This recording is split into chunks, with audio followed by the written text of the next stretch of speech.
サギ釣りに行きたいな。ワカサギ釣り。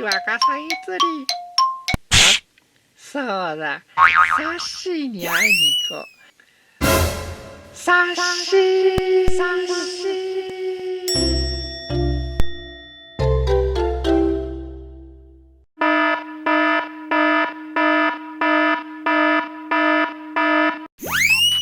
はい、僕の名前はウォリンファ。今日はね、サッシーを紹介するよ。左側のサッシーがね、上州屋さんのサッシー90円。右側の紅サッシー180円でね、キャスティングさんで買ったんだ。倍の値段違うね。どっちが得かな。どんなサッシーが出てくるかお楽しみだね。上州屋さんの紅サシ、特徴赤い虫で魚の食いが抜群。葉やヤマメ、ワカサギよ。保存方法1度から3度で保存。シェイクシェイクシェイクシェイクシェイクシェイク。うじゃうじゃうじゃうじゃ。数を勘定してみようね。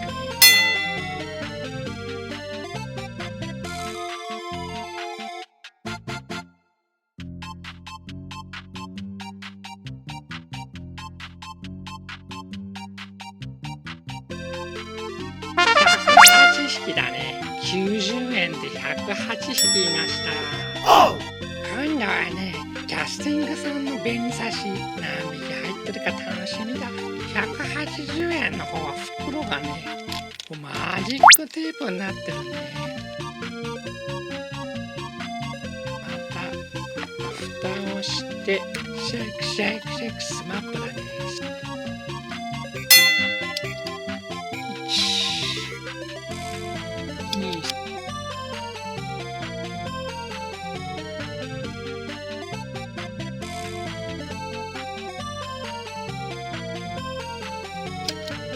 キャスティングさんの方180円は83匹でした。今度はね、大きさを比べてみるよ。こっちがね、キャスティング屋のサッシー、こっちが上州屋のサッシー。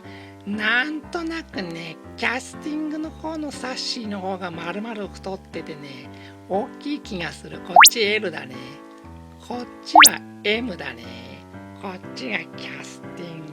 こっちがね、上州屋。キャスティングのサッシーの方が丸々太ってるね。